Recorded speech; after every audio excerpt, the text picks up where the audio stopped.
পাশে মানুষের সাথে আমরা আছি এই বাংলাতে।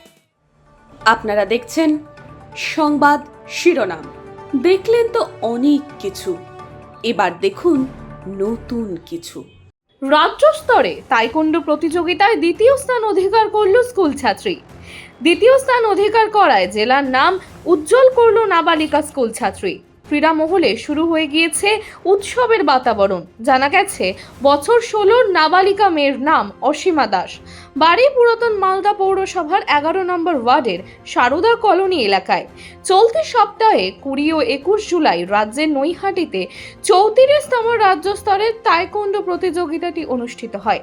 সেখানে আন্ডার 55 কেজি ক্যাটাগরিতে ভাগ করে নেয় অসীমা। সেখানে গিয়ে দ্বিতীয় স্থান অধিকার করে সিলভার জয়ী হয় সে। অন্যদিকে গতকাল অর্থাৎ সোমবার বাড়ি ফিরেছে অসীমা। মঙ্গলবার সকাল 9টা নাগাদ জানাজানি হতেই শুভেচ্ছার ঝড় তাকে নিয়ে।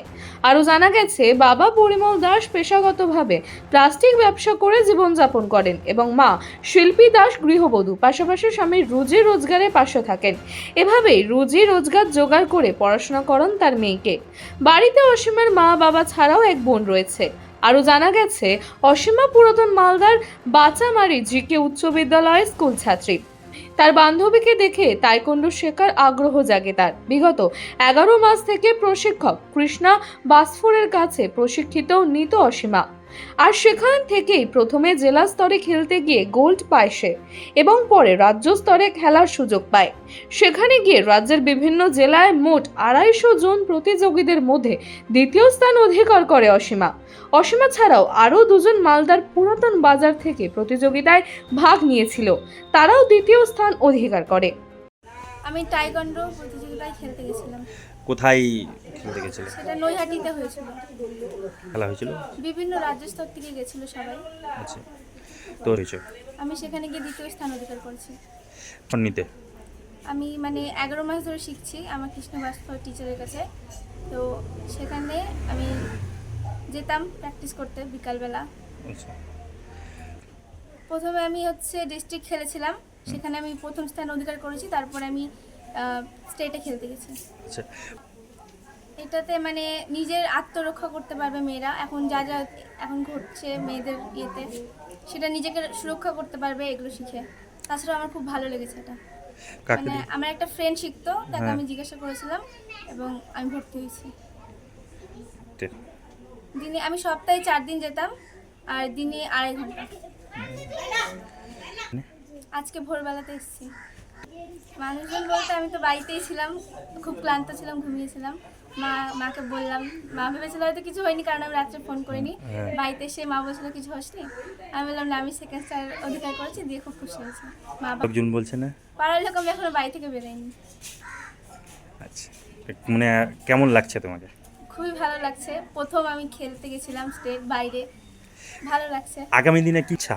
আগামী দিনে আমি ন্যাশনাল খেলতে চাইছি, নিজের দেশের নাম উজ্জ্বল করতে চাইছি ইন্টারন্যাশনালে হয়ে। এমনি আমি পড়াশোনা করি। কোন স্কুলে? আমি 10-এ পড়ি। কোন school? Bachchamari GK high school. পড়াশোনার পাশাপাশি এটাও করো? হ্যাঁ, পড়াশোনার পাশাপাশি আমি টাইকোন্ডো শিখি। কেমন? না, আমার এটাতেই ক্যারিয়ার করার ইচ্ছা আছে। বলবো পড়াশোনা করা উচিত, তার পাশাপাশি কিছু একটা ধরে রাখা উচিত। কারণ আজকাল পড়াশোনাতে সেরকম কোনো কেউ পাচ্ছে না কিছু। বলবে মোবাইলের জিনিসটা এখন সবাই ইউজ করছে, তো এখন বাইরেও খেলাধুলা করা উচিত, যেটা এখন একদমই বন্ধ হয়ে গেছে। এখন সবাই ফোন পেয়ে গেছে, ফোনের ভেতরেই থাকে। আউট গেম সবাই বন্ধ করে দিয়েছে বলতে গেলে, এখন খালি ফোনেই সবাই গেম খেলে। বলবো যে বাইরেও কিছু খেলাধুলা আছে, ক্রিকেট, ফুটবল, টাইকোন্ডো, মার্শাল আর্ট, সেগুলো শিখতে। বাবা কি করেন? আমার বাবা প্লাস্টিকের বিজনেস করে। মা হাউস ওয়াইফ, বাবার সাথে হেল্প করে। দুজনই, কেউ বাধা দেয়নি আমাকে। আচ্ছা, কেমন সহযোগিতা পেয়েছো? আমি ফার্স্টে বলেছিলাম যে মা আমি এটা করব, মা বলেছে তোমার যেটা ভালো লাগে তুমি করো, আমি সবসময় আছি পাশে।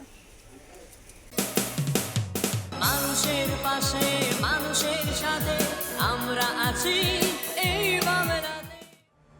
আপনারা দেখছেন সংবাদ শিরোনাম। দেখলেন তো অনেক কিছু, এবার দেখুন নতুন কিছু।